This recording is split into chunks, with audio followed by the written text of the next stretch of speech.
Had you ever looked at a bonsai tree and felt something? A sense of calm, perhaps? Or maybe a feeling of drama and movement? It's a lot like listening to a piece of music, isn't it? One can make you feel contemplative, another can make you want to dance. Today, we're going to explore this fascinating connection, this hidden duet between the ancient art of bonsai and the universal language of music. It might sound a little abstract, but I promise you, by the end of this, you'll see and hear your bonsai in a whole new light. Let's start with rhythm. In music, rhythm is the pulse, the heartbeat. It's the pattern of notes and rests that makes you tap your foot.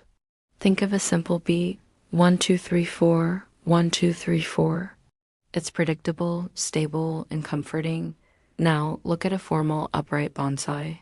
See its straight, tapering trunk? The branches are arranged in a regular, alternating pattern, getting smaller as they go up. It has a visual rhythm that's just like that steady beat. It feels stable, orderly, and serene. This style is the adagio of bonsai, slow, graceful, and full of quiet dignity. The visual beat is consistent, creating a feeling of peace and timelessness. But not all music is a slow, steady waltz. What about something more syncopated, more complex? Think of jazz with its unexpected accents and playful improvisations. That's where we find the rhythm in an informal upright or a windswept bonsai. The trunk might curve unexpectedly. A branch might jut out in a surprising direction. It breaks the predictable pattern. This creates visual syncopation.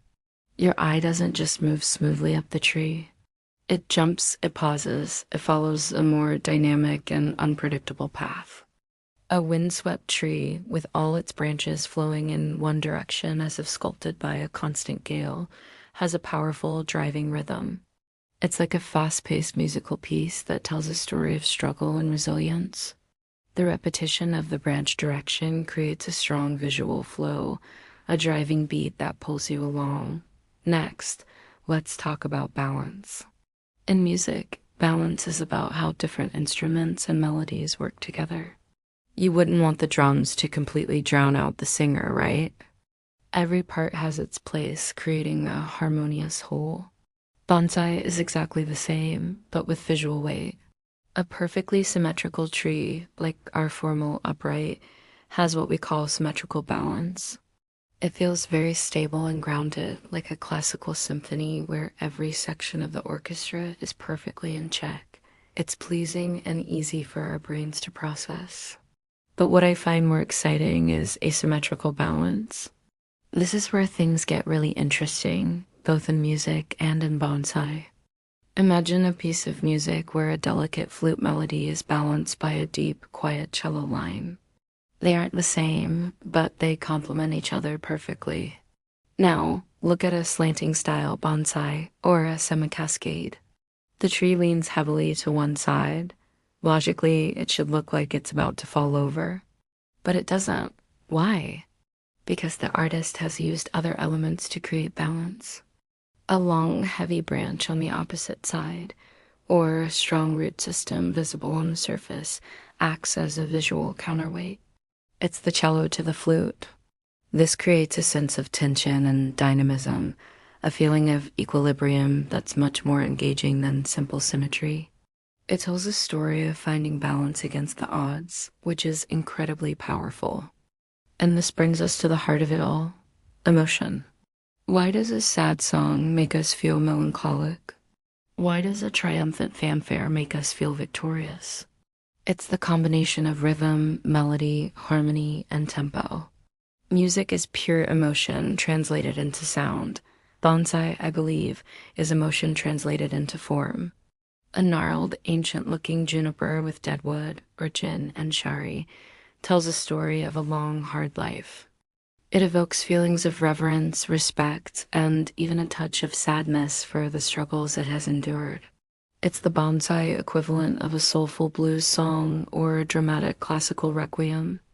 The textures, the stark contrast between living wood and dead wood, the sheer age it represents, it all comes together to create a deep emotional resonance. On the other hand, think of a group planting a little forest of delicate maples. Their leaves are light, their trunks are slender. In the spring, they burst with vibrant green. In the autumn, they blaze with red and orange. This composition evokes feelings of community, joy, and the gentle, cyclical nature of life. It's like a light, cheerful folk song or a bright, airy piece by Vivaldi. It's full of life and optimism. The artist isn't just arranging trees, they are composing a feeling. They are choosing the instrument, the tree species, and the arrangement, the style to convey a specific emotion to the viewer. So, how can we use this connection to become better artists and appreciators? When you're working on a bonsai or even just admiring one, try to think musically. What is the rhythm of this tree? Is it a slow, steady beat, or is it a dynamic, jazzy improvisation? Where is the visual melody? Is it the graceful line of the trunk? Where is the harmony? Do the branches and foliage support the main line, or do they create a clashing dissonance? Sometimes a little dissonance can be a good thing, creating tension and interest. Think about the emotional key of your composition. Are you trying to create a piece that feels peaceful and meditative, like a gentle ambient track?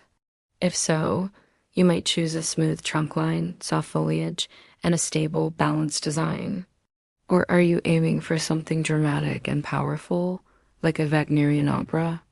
Then you might embrace sharp angles, dramatic deadwood, and a dynamic, unbalanced form that tells a story of survival. This interplay is a two-way street. The next time you listen to your favorite music, close your eyes and try to visualize a tree that matches it. What would a rock anthem look like as a bonsai? Maybe a powerful, craggy pine thrusting upwards with raw energy. What about a delicate piano nocturne? Perhaps a weeping willow, its branches cascading down with gentle melancholy. You'll be amazed at the images your mind can conjure. The link between bonsai and music is not just a poetic metaphor. It's a deep structural parallel. Both are art forms that unfold over time. A piece of music isn't a single note. It's a progression. A bonsai isn't a static object. It's a living, growing entity that changes with the seasons and over the years. Both use rhythm, balance, and contrast to create a cohesive whole that speaks directly to our emotions, bypassing the need for words. They both require discipline, patience, and a deep understanding of the fundamentals, but they also demand creativity, intuition, and a personal voice. So I encourage you to put on some music the next time you're with your trees. See how the sounds influence your perceptions. See if a particular song inspires a new idea for styling or pruning. You are the composer and the tree is your instrument. By understanding the principles of rhythm, balance, and emotion, you can create not just a beautiful tree, but a silent piece of music that will resonate for years to come. Thank you so much for joining me on this journey today. I hope it's given you a new way to appreciate these incredible living sculptures. If you enjoyed this video, please give it a like and subscribe to the channel for more deep dives into the art of bonsai. Let me know in the comments what song your favorite bonsai reminds you of. Until next time, keep growing.